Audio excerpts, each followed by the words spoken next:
Bienvenue sur le podcast du site media24.fr, le média indépendant d'information sur l'économie, l'environnement et les sciences. Aujourd'hui, on part très loin, à Fakarava. C'est un atoll en Polynésie française, à quelque chose comme 15 000 km de Paris. On dit que c'est un joyau préservé. Et pour explorer un peu ce lieu unique, notre spécialiste des sciences est avec nous. Bonjour. Oui, Fakarava, c'est vraiment un endroit à part. Déjà, c'est le deuxième plus grand atoll de Polynésie, juste après Rangiroa. Un atoll, pour rappel, c'est cet anneau de corail qui entoure un lagon.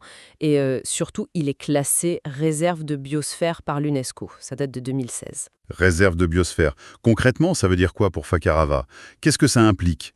Ça reconnaît d'abord sa richesse naturelle, qui est exceptionnelle, c'est vrai, mais c'est aussi un engagement. L'idée, c'est de trouver un équilibre entre la protection de cette nature et les activités humaines pour qu'elles soient durables. C'est un peu un modèle où l'homme et la nature essayent de coexister, enfin en théorie. D'accord. Alors, décrivons un peu le décor. Une bande de corail, 60 km de long, qui dépasse à peine d'1 mètre au-dessus de l'eau. C'est fou quand on y pense. Et puis, ce lagon immense, turquoise. Une eau à plus de 28 degrés toute l'année. L'ambiance à Rotoava, le village principal, a l'air très calme. Quasiment pas de voiture, c'est ça? C'est tout à fait ça. Et sous cette surface très calme, en apparence, le lagon et surtout les passes. Les passes, ce sont ces sortes de chenaux naturels qui connectent le lagon à l'océan. Et bien là, ça bouillonne de vie. La passe nord, Garoué, elle est gigantesque, 1600 mètres de large. C'est la plus grande de Polynésie.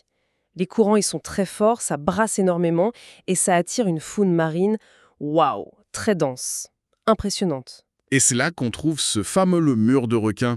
J'ai lu des chiffres, parfois jusqu'à 700 requins gris ensemble. Ça doit être intense comme expérience. Intense, c'est exactement le mot. C'est un des plus grands rassemblements de requins au monde, oui. Donc forcément, c'est un spot de plongée mondialement connu. Mais attention, il n'y a pas que les requins gris, On voit aussi d'énormes bancs de carangues, de barracudas et même des requins marteaux, selon la saison. C'est un spectacle quasi permanent. Des centres comme O2 Fakarava, par exemple, organisent des sorties. Il faut compter environ 87 € pour une plongée là-bas. D'accord. Et pour ceux qui seraient un peu moins rassurés à l'idée de nager au milieu de centaines de requins, il y a d'autres moyens d'approcher cette faune. Ah oui, bien sûr. Le snorkeling, la randonnée avec palmes, masque et tuba, c'est fantastique aussi. Justement, près de cette passe nord, si on va un peu après l'aéroport, il y a une piste qui mène à un site plus abrité. Et là, on peut observer tranquillement de très beaux bancs de poissons et aussi des requins pointe noire. Ils sont plus petits, ceux-là, et en général assez craintifs. Bon, un petit conseil simple, mais essentiel, ne pas oublier l'eau et la crème solaire. Le soleil tape fort. Je note. Et l'exploration, ça se limite au nord ou il y a aussi des choses à voir au sud de l'atoll? Il est accessible uniquement par bateau. Il faut compter environ 2 heures pour traverser le lagon. Et là-bas, on peut aussi faire du snorkeling dans le courant, près d'un autre site à requins, un mini-mur si on veut. C'est aussi dans ce coin-là qu'on trouve les fameux sables roses. C'est assez étonnant, cette couleur vient de l'accumulation de débris de coraux rouges. Une curiosité. Et au-delà de la plongée, du snorkeling, comment on vit sur cet atoll?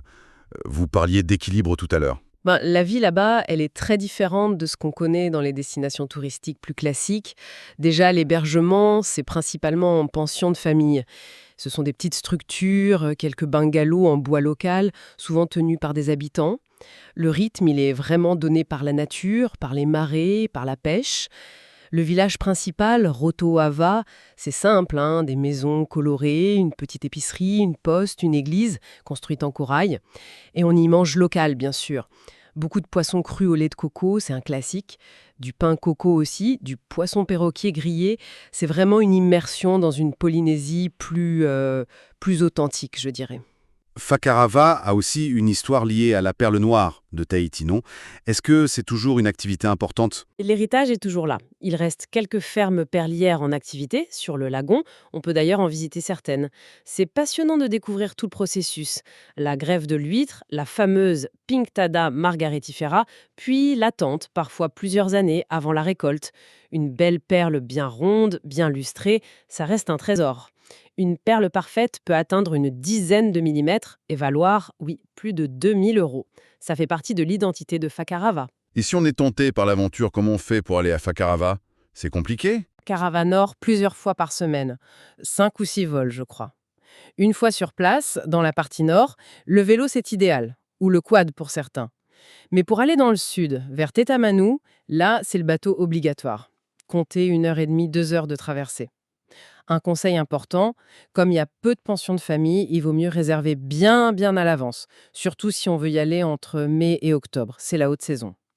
Donc, si on résume, Fakarava, c'est une biodiversité marine incroyable, avec ses requins comme emblème, mais pas seulement.